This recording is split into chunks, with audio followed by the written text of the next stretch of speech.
My daughter walked 110 kilometers to my house. She arrived crying in the middle of the night.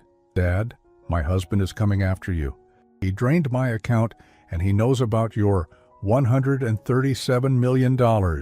I just opened the safe, grabbed an envelope, and made a call. It's time to execute the plan." Subscribe to the channel for more stories like this and comment the city you're watching from.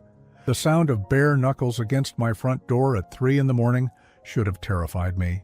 Instead, I felt a cold certainty settle in my chest as I pulled on my robe and walked toward the entrance. I had been expecting this moment for years, though not quite like this. When I opened the door, my heart nearly stopped. Aria stood there, my 32-year-old daughter, but she looked like a ghost of herself. Her clothes were torn and dirty, her feet were bleeding through what remained of her shoes, and her face was streaked with tears and exhaustion. She had walked 68 miles to reach me. "Daddy," she whispered, and then collapsed into my arms. I helped her inside, my mind racing as I noticed the way she favored her left ankle, the way her hand shook uncontrollably. This wasn't just exhaustion. This was terror.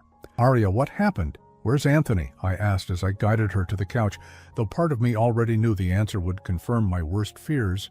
She looked up at me with eyes that reminded me of the little girl who used to run to me after nightmares. "He's coming, Dad. Anthony is coming here, and he's so angry. He emptied my bank account completely. Everything is gone, and he knows about your money. He knows about the $137 million. My blood ran cold. Those words I had hoped never to hear. For 8 years since Anthony married my daughter, I had been waiting for this shoe to drop. I had seen the signs from the very beginning, the way he asked too many questions about my finances, the way he isolated Aria from me gradually, methodically. "How long has he known?" I asked, trying to keep my voice steady for her sake. "I don't know, maybe months. He's been acting strange, asking me weird questions about your business, your investments. Last week he started demanding I call you more often, wanted me to visit you and ask about your retirement plans." Her voice broke. "Dad, I think he's been planning this for a long time." I stood up slowly, my joints protesting. At 62, I wasn't the man I used to be, but my mind was still sharp, sharper than Anthony could ever imagine. "Aria, I need you to listen to me very carefully. Go upstairs to your old room, take a shower, put on some of your old clothes that are still in the closet. Don't come downstairs until I call for you, no matter what you hear." "But Dad, you don't understand. He's dangerous when he's angry. He threw things, he screamed at me, and when I tried to leave, he blocked the door. I had to sneak out through the back while he was on the phone with someone." She grabbed my arm. "I heard him talking about making you pay for lying to him. What did he mean?" I looked at my daughter, this beautiful woman who had been systematically destroyed by a man I had never trusted. The guilt I had carried for years pressed down on me like a weight. I should have stopped this marriage. I should have found a way to make her see who Anthony really was. "There are things you don't know, sweetheart, things I've been protecting you from." I walked to the old painting above the fireplace, the one Aria had given me for Father's Day when she was 12. Behind it was a safe I had installed 15 years ago. My fingers worked the combination automatically. Inside were documents, photographs, and a thick manila envelope that had been waiting for this exact moment. I pulled out the envelope and turned back to Aria. "Dad, what is that?" Instead of answering, I walked to the landline phone in the kitchen. Aria followed me, limping slightly. I dialed a number I had memorized but never hoped to use. The phone rang twice before a familiar voice answered. "Mitchell here. It's Scott Harrison, codename Phoenix." My voice was steady, professional. "It's time to execute the plan." "Copy that, Phoenix. All units are in position." "How long do we have?" I looked out the window at the empty street, then at Aria's confused and frightened face. "He'll be here within the hour, maybe less if he's driving as recklessly as I think he is." "Roger, phase 1 is a go. We'll be monitoring." I hung up and turned to face my daughter. Her mouth was open, staring at me like she was seeing a stranger. "Dad, who was that? What plan? What's codename Phoenix?" I set the envelope on the kitchen counter and looked at my daughter, really looked at her. She was so thin, thinner than she had been at our last dinner together 6 months ago.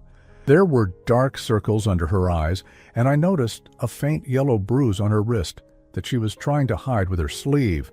"Aria, How long has Anthony been hurting you? She froze. He doesn't hurt me. He just gets frustrated sometimes. The economy has been hard on his business, and he's under a lot of pressure. That's not what I asked. For a moment, she looked like she might lie again. Then her shoulders sagged. It started about 2 years ago, just pushing at first when he got really angry.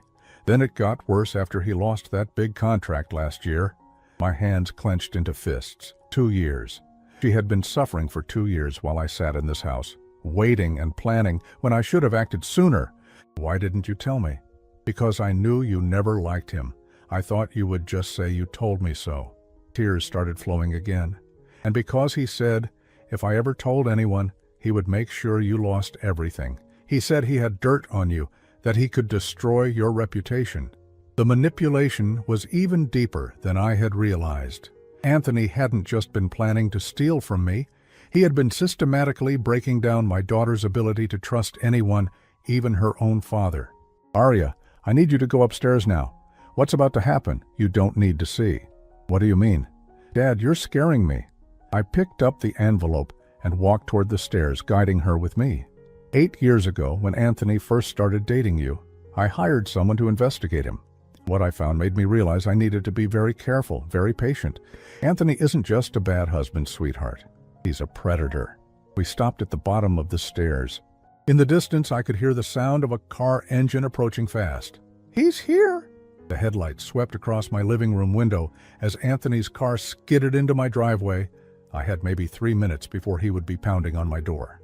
Aria was safely upstairs, but I could hear her pacing in her old bedroom above me. I opened the manila envelope and spread its contents across my kitchen table. 8 years of careful documentation. 8 years of watching and waiting while my daughter fell deeper into Anthony's trap. The first photograph showed Anthony leaving a hotel with a blonde woman who wasn't my daughter. The timestamp read 3 years ago, just 6 months after he and Aria had bought their house together. But that wasn't even the worst of it. Detective Ray Mitchell had been thorough in his investigation. The manila folder contained evidence of a pattern that made my blood run cold. Anthony Reeves wasn't just an opportunistic husband looking for a wealthy father-in-law to exploit. He was a professional. The documents showed 3 previous marriages, all to women from well-off families.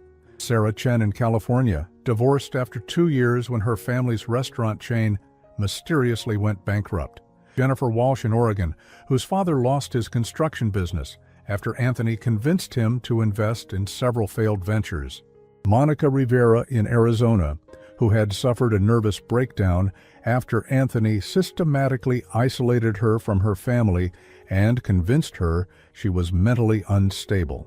Each marriage followed the exact same pattern. Anthony would charm his way into the family, gradually gain access to financial information, isolate his wife from her support system, and then orchestrate some kind of financial crisis that left him in control. The marriages always ended with the women having nothing and Anthony disappearing with whatever assets he could liquidate. But this time was different. This time, he had chosen the wrong family. I heard his car door slam shut with unnecessary force. Through the window, I could see him striding toward my front door, his movements sharp and aggressive.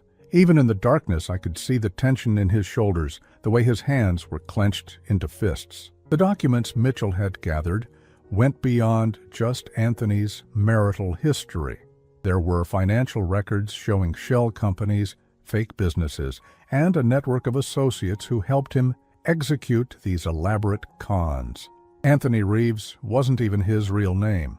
He was actually Anthony Kozlov, a man with a criminal record in 3 states for fraud and domestic violence. I quickly organized the most damning evidence and slipped it back into the envelope.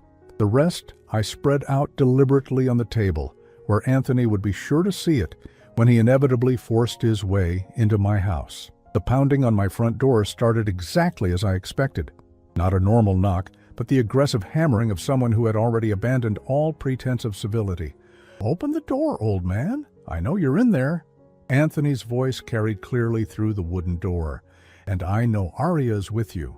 I walked slowly to the front door, taking my time. Let him get angrier. Angry people make mistakes, and I needed him to make several. "It's late, Anthony," I called through the door. "Why don't you come back in the morning when we can talk like civilized people?" "Civilized?" His laugh was harsh and bitter. "You want to talk about civilized? How civilized is it to lie to your family for years? How civilized is it to hide $137 million while your daughter struggles to pay bills?" I unlocked the door but left the chain engaged, opening it just enough to see his face. What I saw there confirmed every suspicion I had harbored for 8 years. This wasn't the charming, slightly awkward man who had courted my daughter. This was a predator whose mask had finally slipped completely. "I don't know what you're talking about, Anthony. Don't play games with me." He slammed his palm against the door, making the chain rattle. "I've seen the bank statements. I've seen the investment portfolios. I know about the offshore accounts, the real estate holdings, the stock options. You've been sitting on a fortune while Aria and I live paycheck to paycheck." That was interesting.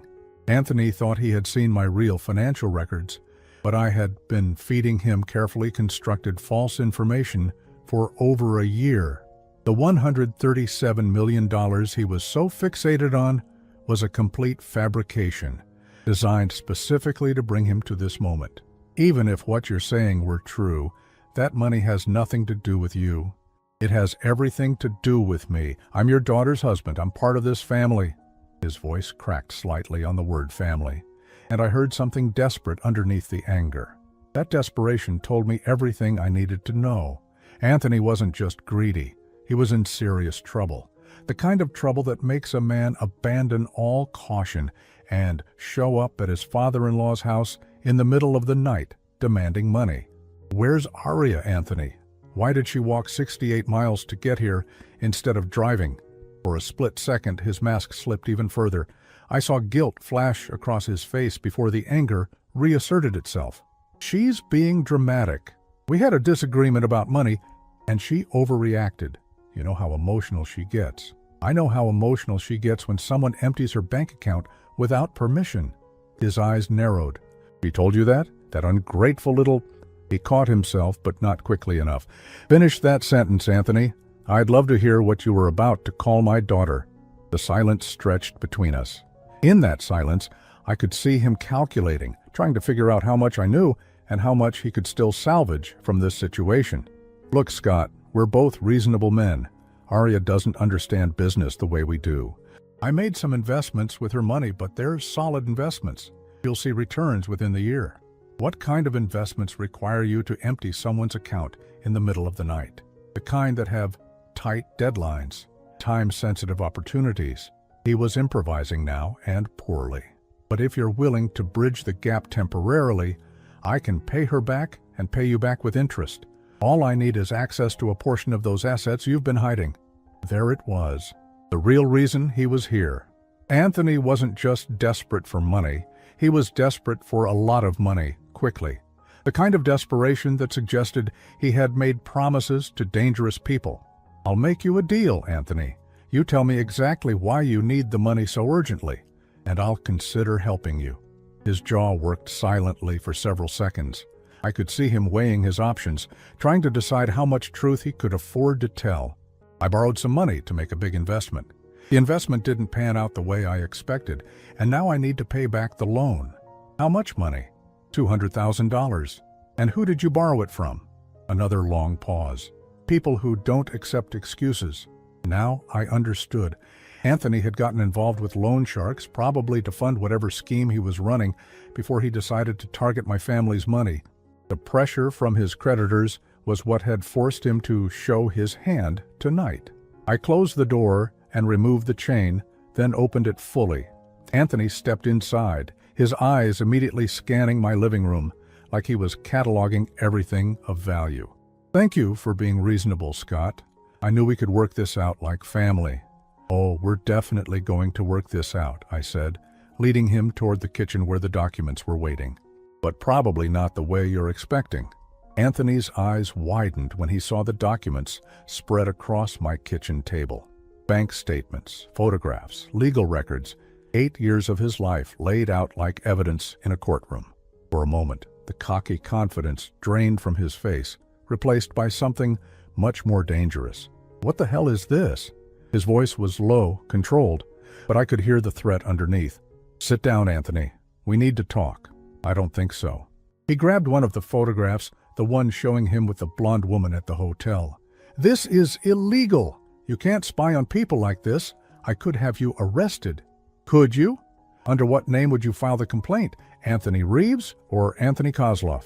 He went perfectly still. The photograph fluttered from his fingers to the floor. "That's right. I know who you really are. I know about Sarah Chen, Jennifer Walsh, Monica Rivera. I know about the 3 marriages, the 3 bankruptcies, the 3 families you destroyed." I picked up a thick folder from the table. "I know everything."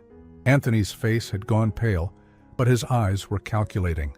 I could see him trying to figure out his next move, how much he could deny, how much he could spin. Those were different situations. You don't understand the context. Help me understand then. Explain to me how you accidentally destroyed 3 families before mine. He was quiet for a long moment, then slowly sat down at my kitchen table. When he looked up at me, the mask was completely gone. This was Anthony Kozlov, professional predator, sizing up his options. "What do you want?" "I want you to tell me exactly what you've done to my daughter. Not just the financial stuff. Everything." "Or what?" I smiled, and something in that smile made him lean back in his chair. "Or I call Detective Mitchell and tell him you're here, threatening me and my daughter. He's been very patient, waiting for the right moment to arrest you. Tonight feels like the right moment." Anthony's jaw tightened. "You don't have anything on me that would stick in court. Everything I did was legal. I was married to those women. I had every right to make financial decisions." "Is that what you call emptying their bank accounts? Making financial decisions?" "I call it surviving. Do you have any idea what it's like to grow up with nothing? To watch other people live easy lives while you struggle for every dollar?" His voice was getting louder, angrier. I saw an opportunity to level the playing field, and I took it. By destroying innocent people. "Innocent?" He laughed, but there was no humor in it. "Sarah Chen inherited a restaurant chain from her daddy. She never worked a day in her life for that money. Jennifer Walsh's family made millions in the construction while paying workers minimum wage. Monica Rivera lived off a trust fund from her grandfather's oil money. They were parasites just like you." "And Aria?" For the first time, he hesitated. "Aria was supposed to be different." "Different how?" "I didn't plan to hurt her. When I first met her, I thought maybe I could actually make a normal life work.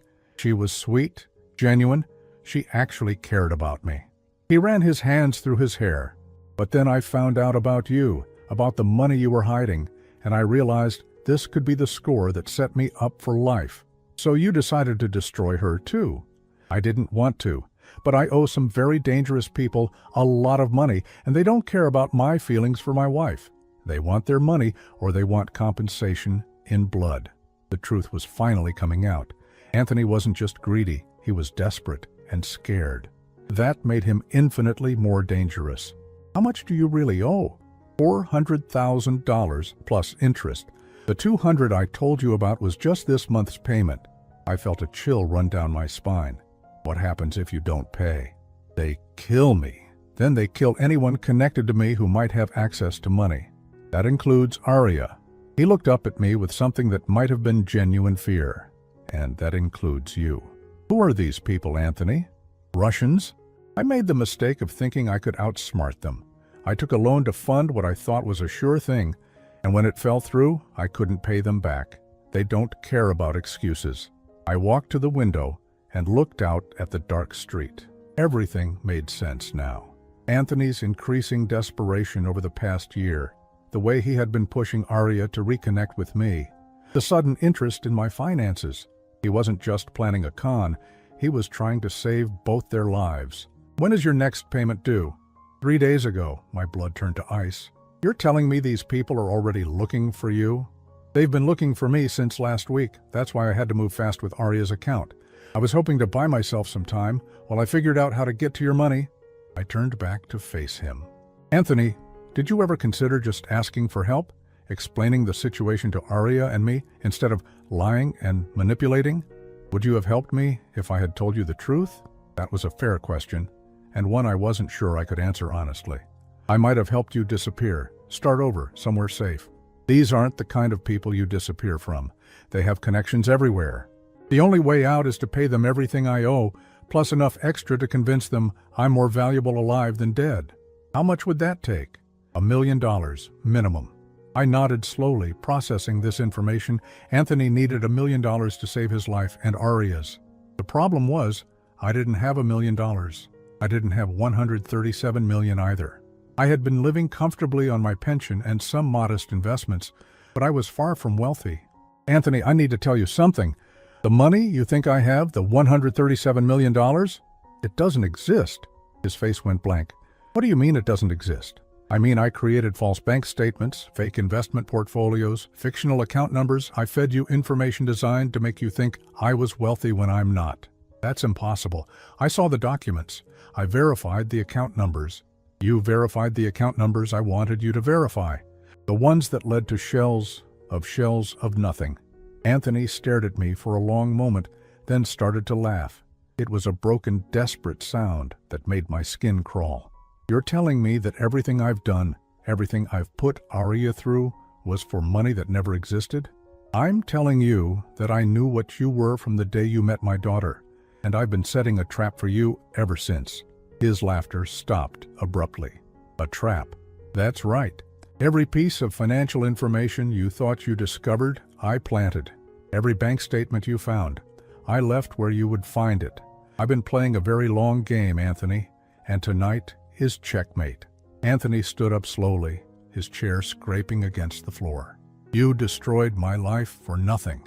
No, I prevented you from destroying my daughter's life the way you destroyed 3 other women's lives. But the Russians, they're still coming.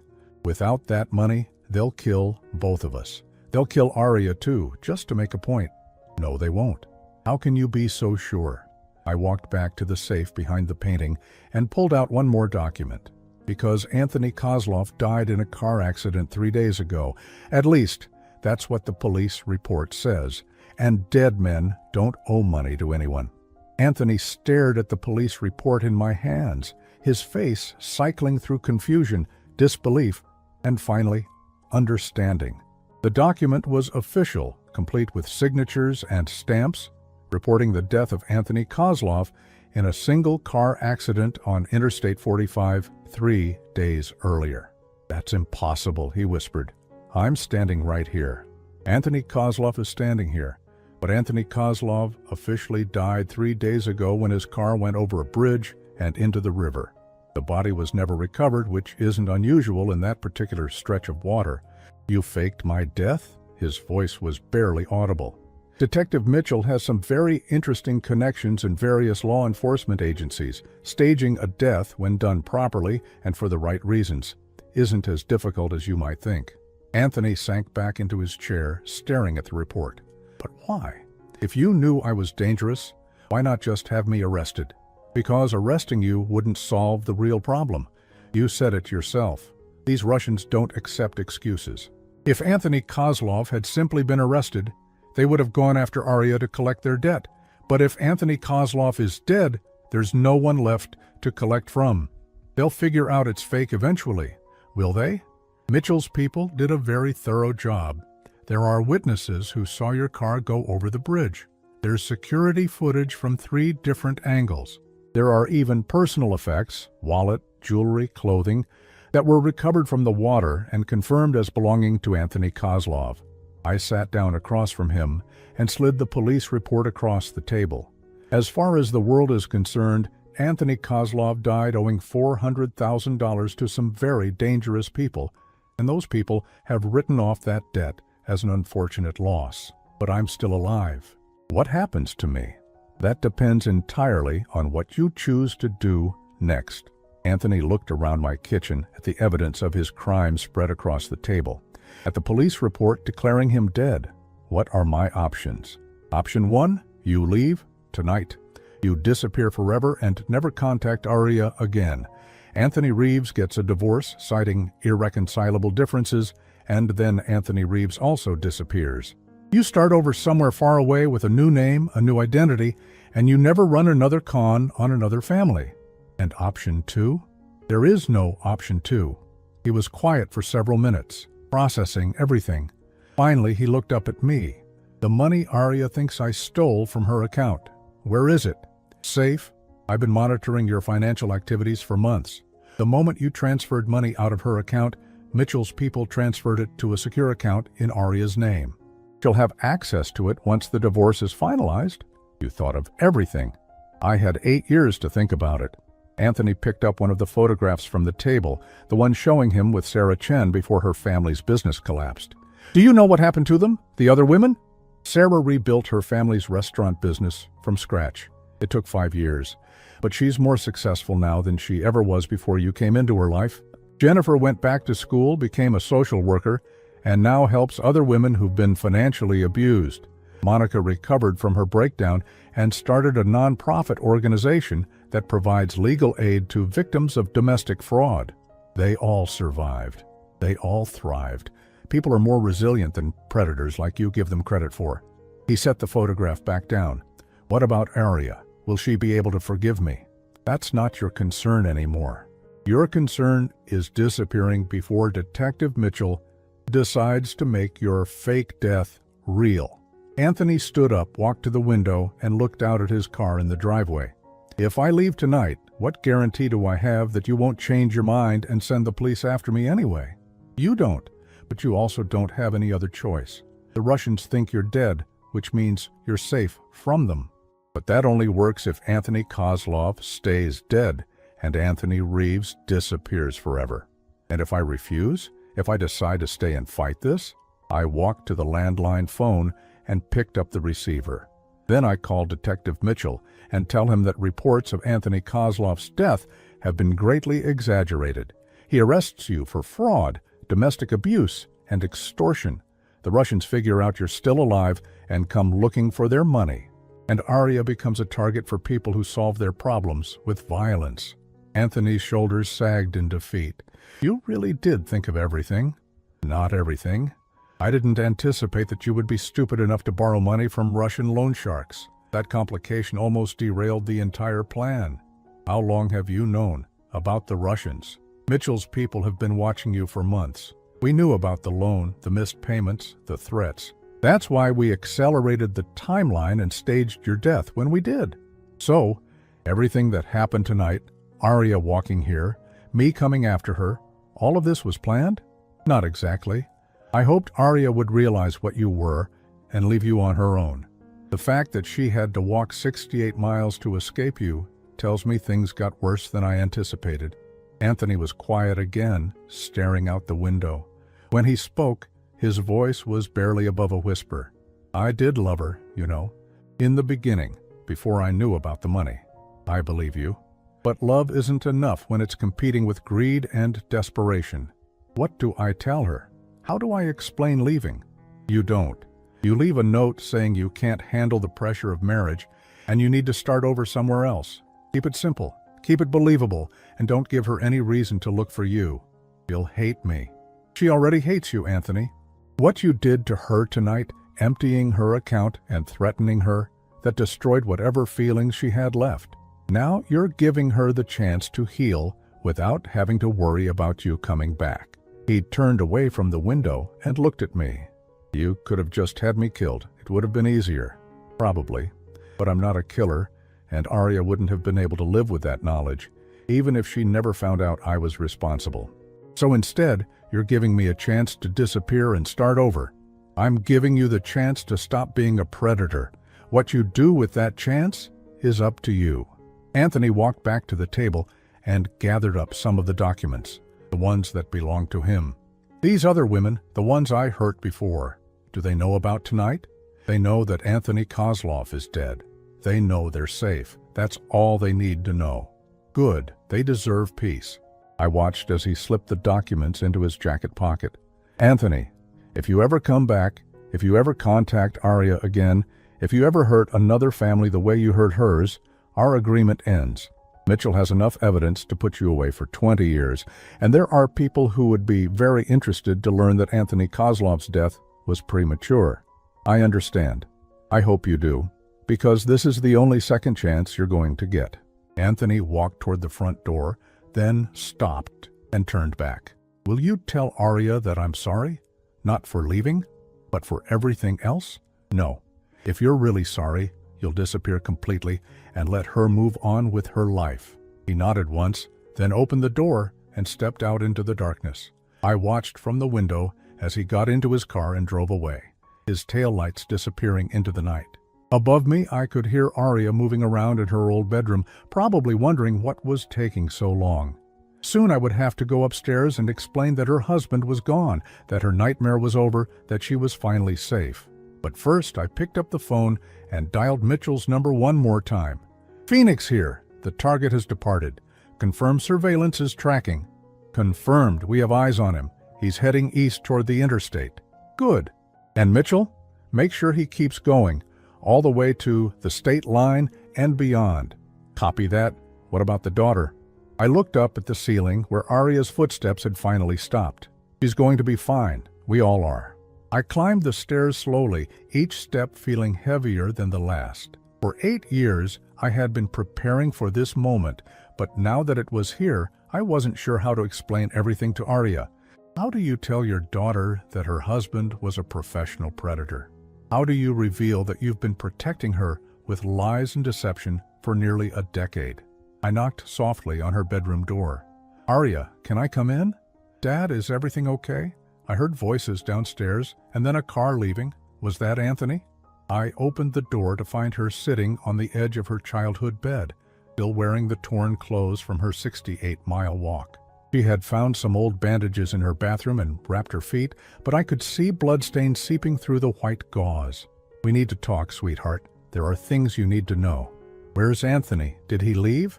"Yes, he's gone, and he's not coming back." Relief flooded her face, followed quickly by confusion.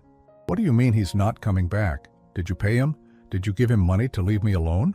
I sat down in the chair beside her bed, the same chair I used to sit in when she was little and had nightmares. "Aria, Anthony's real name is Anthony Kozlov. He's been married 3 times before you, always to women from families with money. Each time, he destroyed their lives and disappeared with whatever he could steal." She stared at me, her mouth slightly open. "That's impossible." "I would have known. We've been married for 8 years. You knew Anthony Reeves, the man he pretended to be. You never met Anthony Kozlov, the man he really is." I spent the next hour telling her everything about the investigation I had commissioned, about the other women, about the pattern of manipulation and financial abuse. I showed her some of the documents Mitchell had gathered, watching as her face went through a dozen different emotions. "Sarah Chen, Jennifer Walsh, Monica Rivera," she repeated their names like she was memorizing them. "He destroyed all their lives.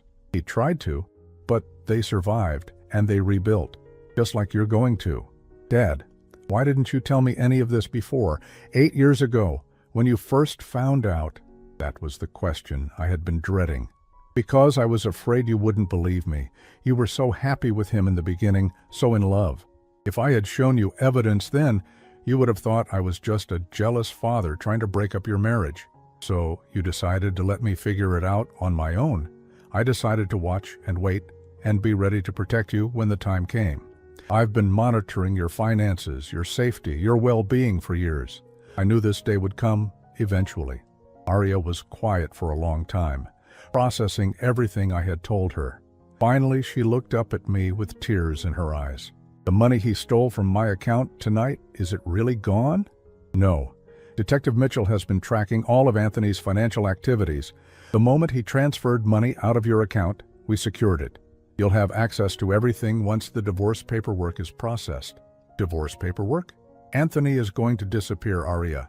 He's going to send you a letter explaining that he can't handle marriage anymore and needs to start over somewhere else. You'll file for divorce citing abandonment, and it will be finalized without him ever appearing in court." "Just like that? He just vanishes from my life? Just like that?" She stood up and walked to her bedroom window, the same window she used to look out when she was a teenager, dreaming about her future. "What if he changes his mind? What if he decides to come back?" "He won't. Trust me on that." "Josh, how can you be so sure?" I had debated whether to tell her about the Russian loan sharks, about the staged death, about the elaborate plan Mitchell and I had executed. In the end, I decided she had been through enough trauma for one night. Because I made him an offer he couldn't refuse. He's more afraid of me now than he ever was of losing you. That wasn't entirely true, but it wasn't entirely false either. Anthony was afraid of the Russians, afraid of prison, afraid of what would happen if he didn't disappear completely. The fear would keep him away better than any restraining order. Dad, all those years when I thought you didn't like Anthony, when I thought you were being unfairly critical of him, you were actually protecting me. I was trying to. I just wish I could have done more to prevent him from hurting you. You did everything you could. I was the one who was too stubborn to see what was right in front of me. I stood up and walked over to where she was standing by the window.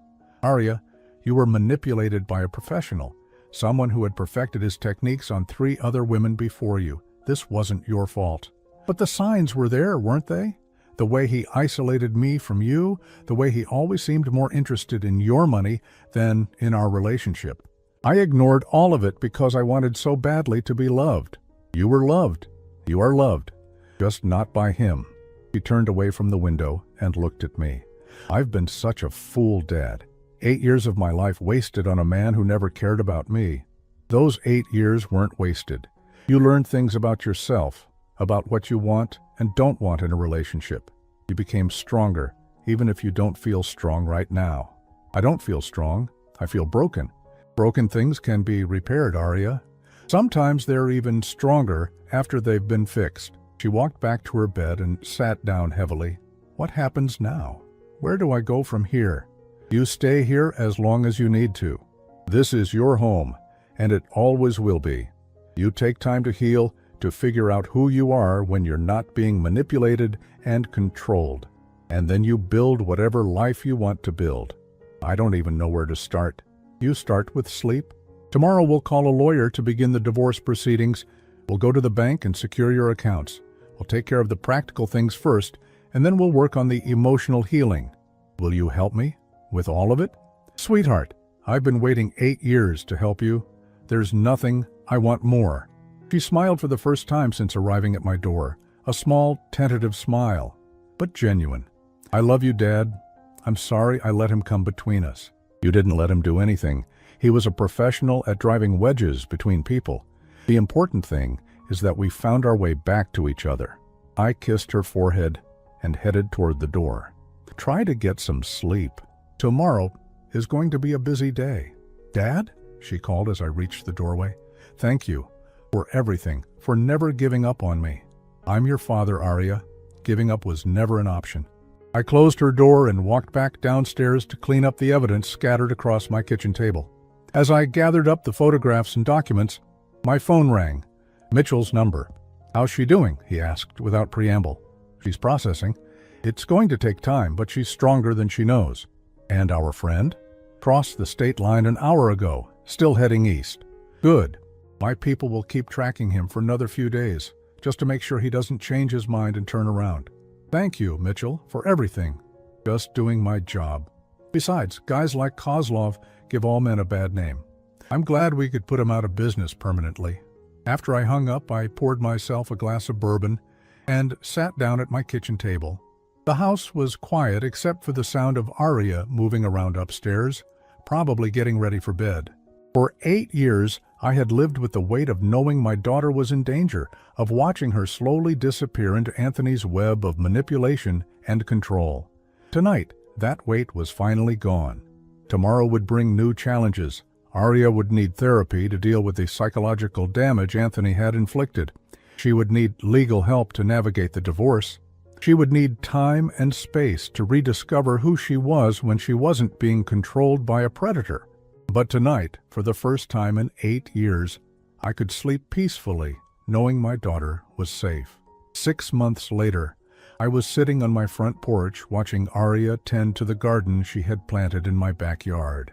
She was wearing old jeans and a t-shirt, her hair pulled back in a simple ponytail, and she looked more like herself than she had in years. The divorce had been finalized 3 months ago. Anthony had sent the letter exactly as we had discussed, claiming he needed to start over and couldn't handle the responsibilities of marriage. Aria had filed for divorce citing abandonment. And since Anthony never responded to any of the court documents, the divorce was granted by default. The legal proceedings had been surprisingly smooth. Detective Mitchell had helped us navigate the complexities of recovering Aria's stolen money and ensuring that all of Anthony's assets were properly distributed. Aria had even received a settlement from one of Anthony's previous schemes that Mitchell's investigation had uncovered. But the emotional healing had been much more complex. "Dad, come look at this," Aria called from the garden. "The tomatoes are finally starting to ripen." I walked over to where she was kneeling beside a row of tomato plants, their green fruit just beginning to show hints of red. She had thrown herself into gardening with the same intensity she had once devoted to trying to save her marriage. The physical work seemed to help her process everything she had been through. "They look good. Your mother would have been proud of this garden." Aria smiled at the mention of her mother, something she hadn't been able to do for years. Anthony had gradually poisoned her memories of everyone who had loved her before him, but those memories were slowly returning. "I've been thinking about Mom a lot lately, about the way she used to make us work in the garden together when I was little. I had forgotten how peaceful it could be. She always said that gardens teach you patience, that you can't rush growth, you can only create the right conditions and wait." "Aw, is that what you were doing with me? Creating the right conditions and waiting?"